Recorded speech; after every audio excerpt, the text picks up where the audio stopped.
Na kusalimu pena mtazamaji wa RTNC, karibuni kuifuata taarifa yetu ya habari katika lugha tukufu na bora la Kiswahili. Tufungue ukurasa wetu wa habari na habari ya taifa. Tusemea kwamba Rais wa Jamhuri Felix Antoine Tshisekedi Tshilombo aliweza kuongoza sherehe ya kusaini mkataba kati ya nchi ya Jamhuri ya Kidemokrasia ya Kongo na shirika la SADC.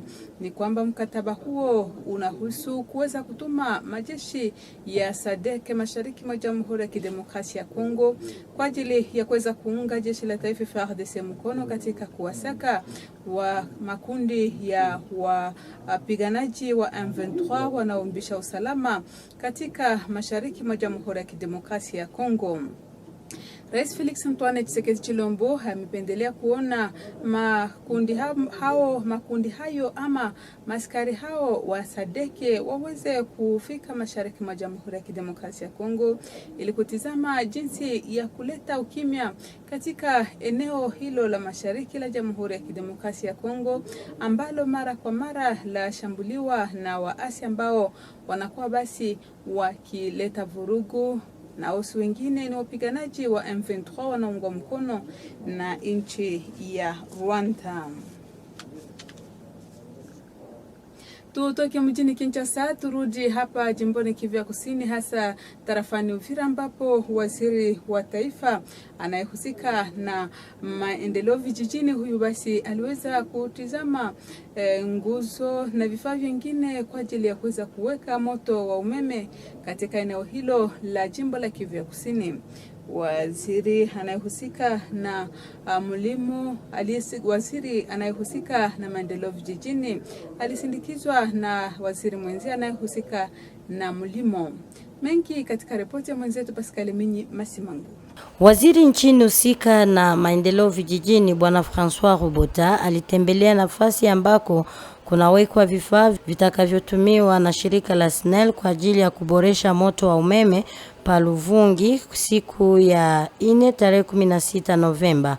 Miongoni mwa vifaa vinavyowekwa hapo kunaripotiwa transformateur, singa za moto wa umeme, nguzo, taa na vifaa vingine vya mtindo wa kisasa vitakavyotumiwa kwa ajili ya kutolea moto kwa raia wa Luvungi tarafani Uvira. Waziri amesema kuridhika na namna ameona vifaa hivyo vimefika hapo mjini Uvira. Waziri alijulisha ya kuwa watakapoweka moto wa umeme utarahisishia raia kuweza tu kutekeleza kazi za maendeleo wakijiondia kazi kibinafsi.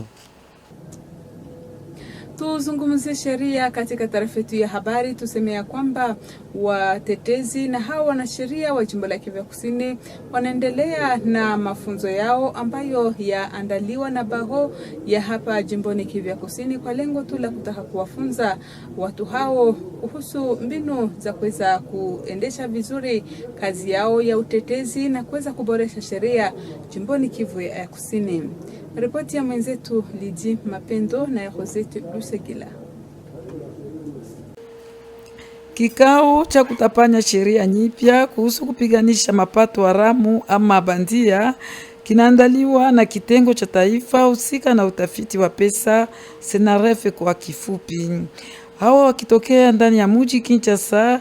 Kikao cha andaliwa ndani ya nyumba la mikutano cha Hotel Nuit Riviera ndani ya mtaa Ibanda. Ni muda wa siku 3 tangu siku ya 4 hadi siku ya 6 tarehe 18 Novemba. Wahudhuriaji wanafunzwa kuhusu mapato haramu na za kibandia nchini Jamhuri ya Kidemokrasia ya Kongo. Katika mapato bandia kunakuwa na watu wa siasa wanaohusika na rushwa, uporaji wa pesa na pia magendo. Ndani ya sheria hii hakuna natakayeachwa kufuatiliwa, kama vile masheria zimoja zinaandaliwa kwa kuweza kuwakinga viongozi.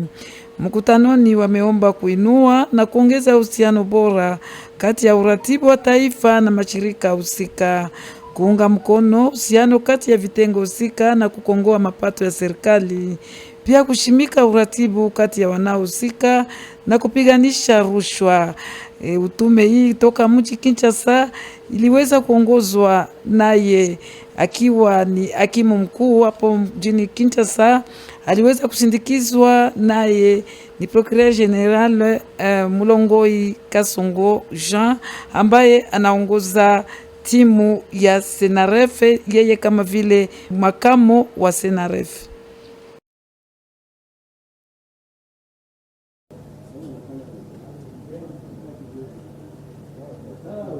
Na shule fulani za tarafa la Kabare hasa eneo la Luhihi zilitolewa kwa ajili tu ya kuweza kuruhusu wanafunzi kuweza kusoma katika hali iliyo nzuri.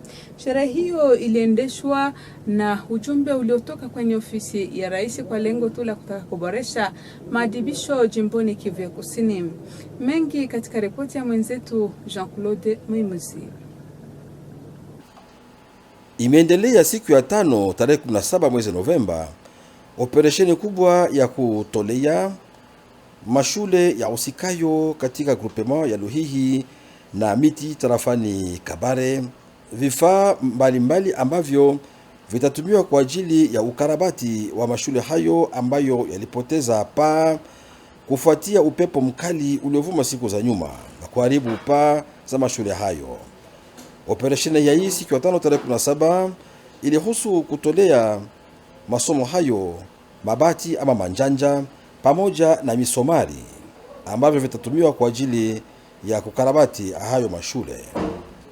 Yote yaingia katika mpango wa programu kubwa ya Rais wa Jamhuri ya Kidemokrasia ya Kongo inayolenga kutolipa gharama yote ya shule katika madarasa za chini ya msingi. Operesheni hiyo ya siku ya 5 iliongozwa na Bwana Deyo Bialunda ambaye ni kiongozi jimboni wa mfuko wa uimarishaji wa maadibisho na mafunzo humu jimboni Kivu Kusini. Katika hotuba wake, Bwana Jalumba Deyo alitoa mwito kwa walimu, wazazi na wanafunzi akiwaomba basi walinde vema vifaa hivyo vyote ambavyo wanatolewa ni kwa ajili tu ya kupelekea kukarabati vilivyo mashule yao mbalimbali ambayo yalipoteza paa, yani toiture katika lugha ya Kifaransa, hapo Luhihi, Mushweshwe na Birava. Halafu wanafunzi wa mashule hayo walipendelea kuona basi Rais wa Jamhuri ya Kidemokrasia ya Kongo aingilie pia kati kwa kujibu masuala mengine ambayo yangelenga kupelekea mafunzo mema pia mazingira bora ya mashule hayo. Kwa kuhitimisha taarifa yetu ya habari, tumia kwamba shirika la Office de Route lilianzisha kazi za kurekebisha barabara katika tarafa la Ijwi, kazi ambazo zilianzishwa akiweko liwali wa jimbo Tongwa Vijekasi na ujumbe mkubwa uliotokea mjini Kinshasa. Ripoti ya mwenzetu Pascal Mwinyi Masimango. Raia wa kisiwa cha tarafa la Ijwi watoa shukrani kwa Rais wa Jamhuri Felix Antoine Tshisekedi Chilombo na serikali ya taifa kwa mradi wa kukarabati barabara itakayounganisha Sheferi Rubenga Ijwi ya kaskazini na Sheferi Tambuka Ijwi ya kusini katika mpango wa kutengeneza mabarabara per kama vile barabara zingine za nchi ya Jamhuri ya Kidemokrasia ya Kongo. Jueni kuwa barabara Ijwi kaskazini na Ijwi kusini itajengwa na Office de Route kwa ushirikiano na ofisi ya kiufundi na uchunguzi BTC, uzamini kipesa toka serikali ya taifa kupitia shirika la Foner. Sherehe rasmi imefanyika pa Bugarula, kisiwa cha Ijwi ya kaskazini siku ya 3 tarehe 15 Novemba, naye waziri jimboni husika na ujenzi kazi za umma ITPR kwa lugha ya Kifaransa kwa ufupi, Gaston Chisa Wanumbi, kiongozi kwa muda wa Office de Route jimboni Kivu Kusini. Kazi za kwanza zinahusu kufungua njia kilomita 29. Pendo msikizaji na mtazamaji wa RTNC, ni kupitia habari hiyo ndipo tunaweka nanga kwa taarifa yetu ya habari katika lugha tukufu na bora la Kiswahili toka RTNC. Shukrani kwa nyote mliotega sikio. Tukutane tena kwa majaliwa ya Mwenyezi Mungu.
olhos que fascinam logo me estremeceu. Os meus amigos falam que eu sou demais, mas é somente ela que me satisfaz. É somente ela que me satisfaz.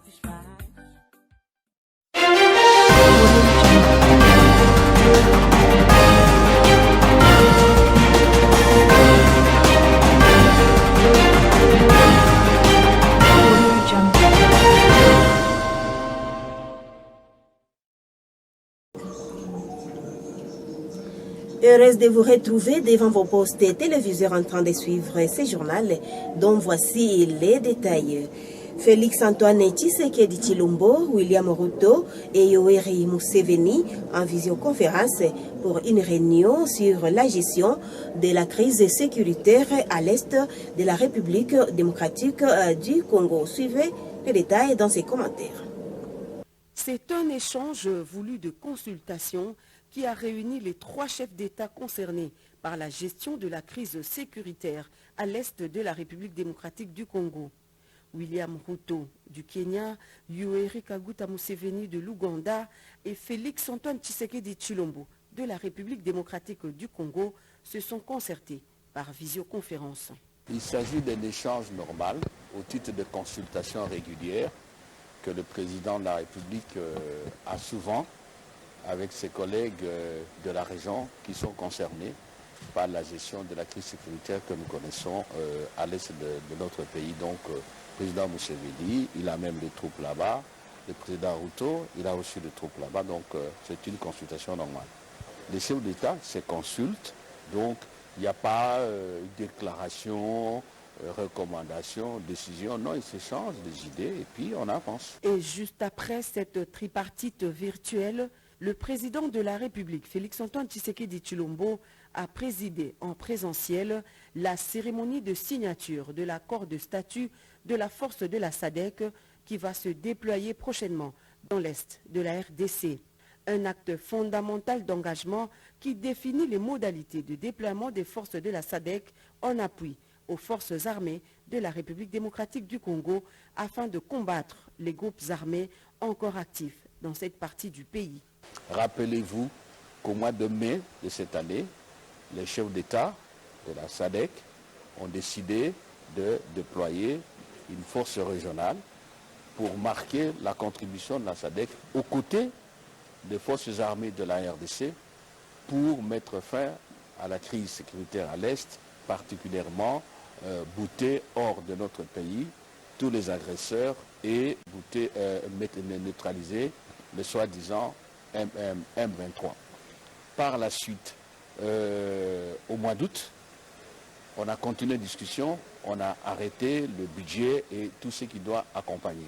Mais il manquait cet accord par lequel le gouvernement de la RDC s'engage à mettre à la disposition de la force qui va se déployer, titre de facilités diplomatiques et autres attachés à ce type d'opération. Et ici, il est clair comme de l'eau claire, c'est une force qui se déploie pour appuyer les FARDC à combattre et à éradiquer ce groupe armé précis et d'autres aussi, pourquoi pas, qui continuent à perturber la paix et la sécurité dans notre pays. Il n'y a pas d'équivoque là-dessus. Était présent à cette séance de signature pour la partie congolaise le vice-premier ministre, ministre des Affaires étrangères Christophe Lutundula et son collègue de la Défense nationale Jean-Pierre Bemba Gombo, le ministre d'État, ministre de l'intégration régionale Antipas Mbusa Nyamwisi, le point focal SADC pour la République démocratique du Congo, le général Augustin Mamba, ainsi que le haut représentant du chef de l'État, le professeur Serge Tshibangou. Côté SADC, l'on a noté la présence du conseiller juridique du secrétariat exécutif de la SADC, Dr Phineas Mato, du chargé des questions de défense, le colonel Aboudou Moya, du haut fonctionnaire de la SADC en charge de la langue française, François Kalouba, et sa collègue chargée des finances, Madame Merci Jerry.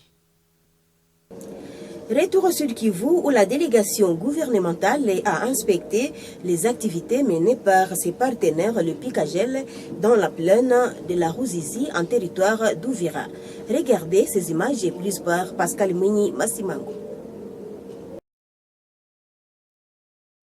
La délégation du gouvernement central boucle sa mission mixte composée du ministre de l'Agriculture José Mpanda Kabangu et son collègue de développement rural François Rubota Masumbuko qui ont effectué du 15 au 16 novembre dans la plaine de la Ruzizi en territoire d'Uvira une mission officielle sur le lancement du projet d'aménagement hydro-agricole des Kiringé. Le ministre provincial de l'Agriculture Jean Bosco Routeye a lancé au nom du ministre José Panda Kabangu les travaux de construction des canaux d'irrigation qui vont arroser 302,99 hectares. Ces travaux seront financés par Cagel, un projet du gouvernement congolais. Durant 8 mois, ces travaux seront exécutés par sous-traitance de la société Procom, où les représentants du Picagel, Bob Kataï, demandent aux bénéficiaires de s'approprier ce projet, mais aussi à l'INOPS d'engager les autochtones. Les bénéficiaires, notamment le membre du comité de développement CDC Kiringé, ont remercié le chef de l'État Félix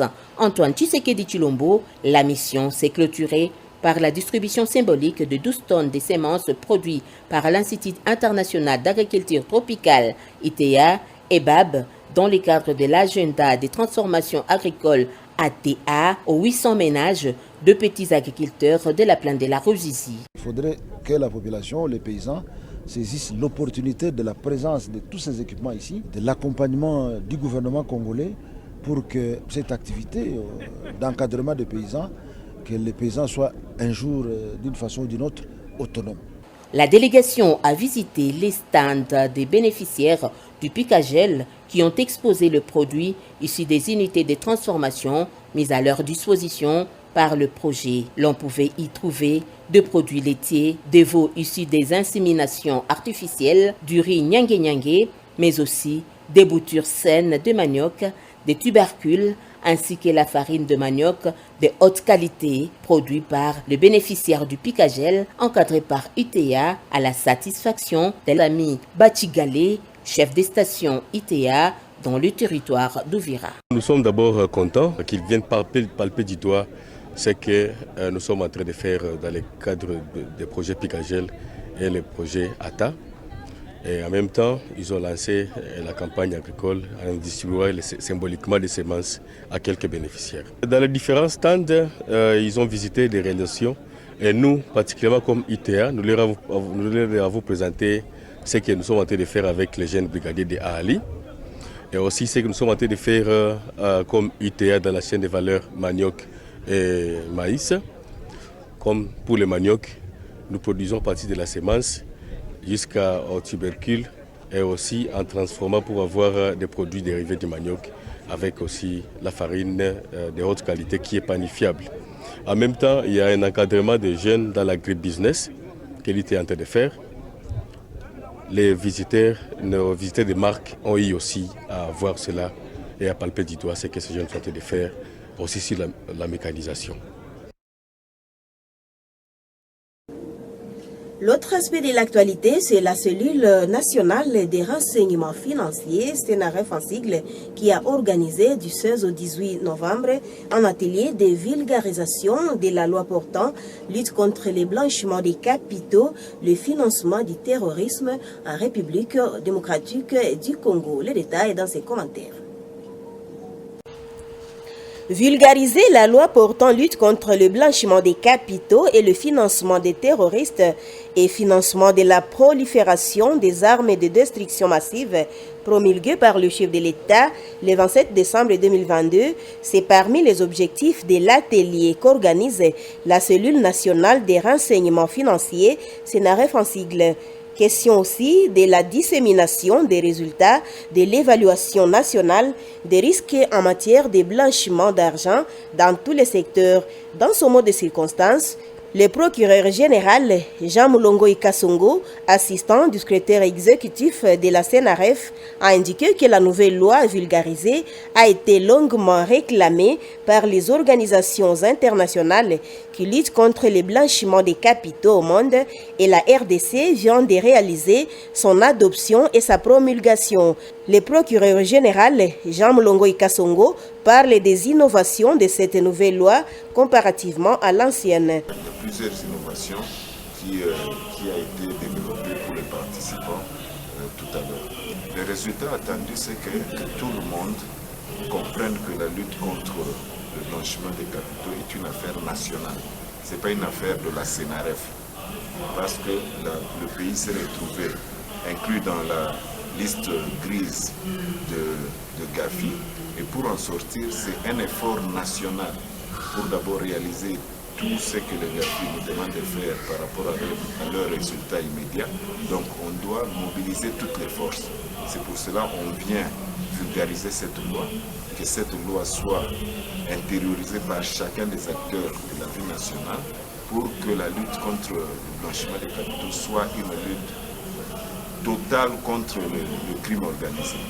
Le PG a ajouté que la RDC a été amenée à évaluer les risques liés au blanchiment des capitaux dans différents secteurs, notamment le secteur financier, secteur minier, secteur fiscal, secteur bancaire, secteur douanier, et les résultats de cette évaluation ont été diffusés aux participants du dit atelier qui se tient du 16 au 18 novembre dans la salle de l'hôtel New Riviera dans la ville de Bukavu au sud Kivu.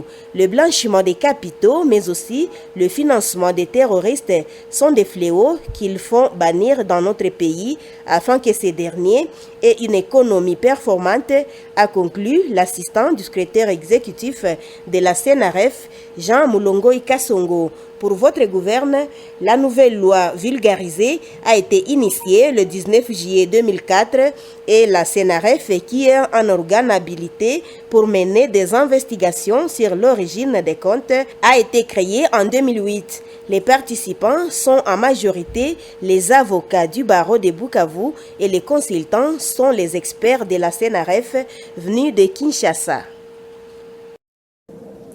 Parlons assainissement et environnement dans ce journal. Lancement ce samedi, le 18 novembre, à Bukavu, du projet de reboisement. La cérémonie a été présidée par le maire de Bukavu, Zenon Karumba Chikuta, à la place Major Vangu. Nous sommes là dans la commune du Banda. Les détails dans ces reportages de Haris Aradjab.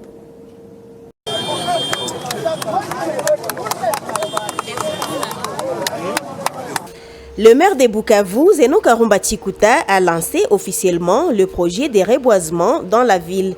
Ce projet a été lancé à la place Major Vangu en commune du Banda, un projet qui touchera les 3 communes du chef-lieu de la province du Sud-Kivu pour une durée de 3 ans. Zenon Karumba Chikuta a rendu hommage au chef de l'État, Félix Antoine Tshisekedi Tshilombo, pour avoir envoyé l'ONG World Resource Institute qui s'occupera des reboisements de la ville de Bukavu. Le maire a demandé aux habitants de planter les arbres en vue de lutter contre les éboulements, les érosions et le changement climatique. L'Institut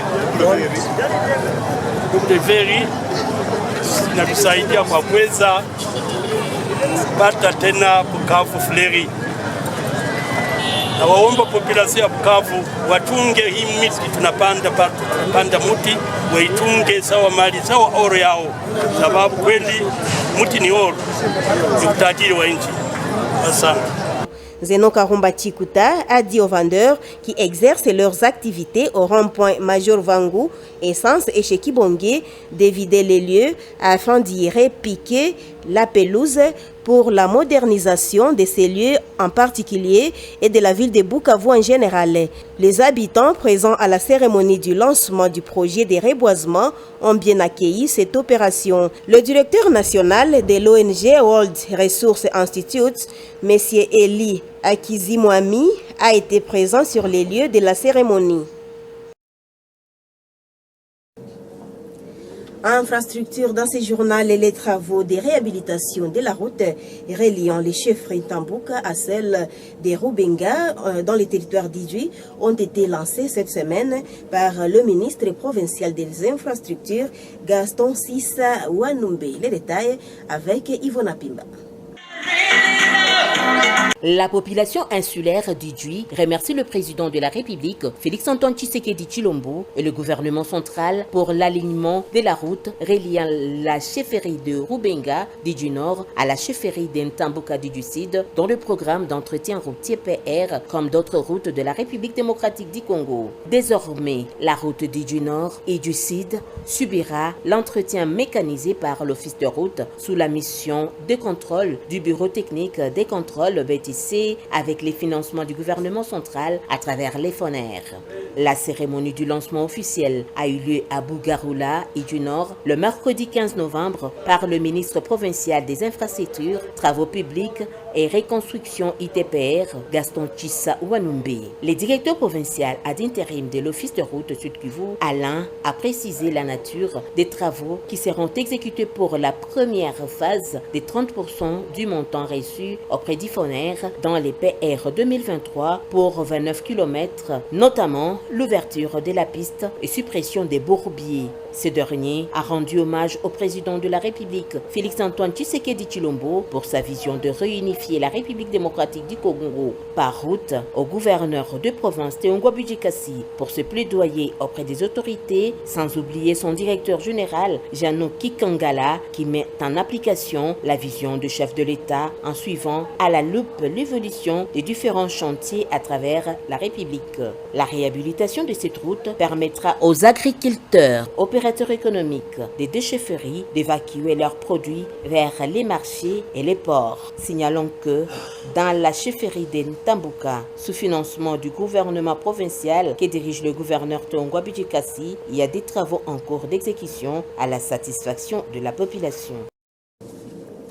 Et pour terminer, la campagne de distribution des pupitres, des tôles et des clous se poursuit normalement dans des écoles de groupement de Louhi et Miti en territoire des Cabarets. La campagne a été supervisée par M. Deo Dialunda, coordonnateur provincial du Fonds de promotion de l'éducation. Reportage Jean-Claude Mouimouzi. Poursuite le vendredi 17 novembre de la campagne de distribution des pupitres ainsi que des tôles et des clous pour la réhabilitation des écoles dans les groupements de Louhi et Miti en territoire des Cabarets. C'est dans le cadre de soutenir la gratuité de l'enseignement de base prôné par le président de la République, Félix-Antoine Tshisekedi Tshilombo. La distribution a été supervisée par M. Deo Dialunda, coordonnateur provincial du Fonds de promotion de l'éducation et de la formation. Dans ce mot de circonstance, Deo Dialunda a demandé aux enseignants, aux parents et aux élèves de veiller à ce que ces matériels servent réellement à la réhabilitation des écoles ayant perdu leur toiture suite au vent violent à Louhi, Mouchouéchoué et Birava. Les élèves de ces écoles ont émis le vœu de voir le chef de l'État répondre positivement à d'autres besoins de leurs écoles. Nous disons merci au président de la République parce que quand nous étudions sur la pluie est là, nous sentons l'effroi et nous sommes mal aisés de comprendre l'effroi quand nous sommes en classe. Nous disons merci au président de la République démocratique du Congo de nous avoir aidés avec tout ce qu'il nous a donné. Nos besoins scolaires, nous voulons que le président de la République nous aide au pavement de notre institut. Ainsi se termine ce journal. Merci de l'avoir suivi. Restez branchés sur la télé du peuple. Au revoir.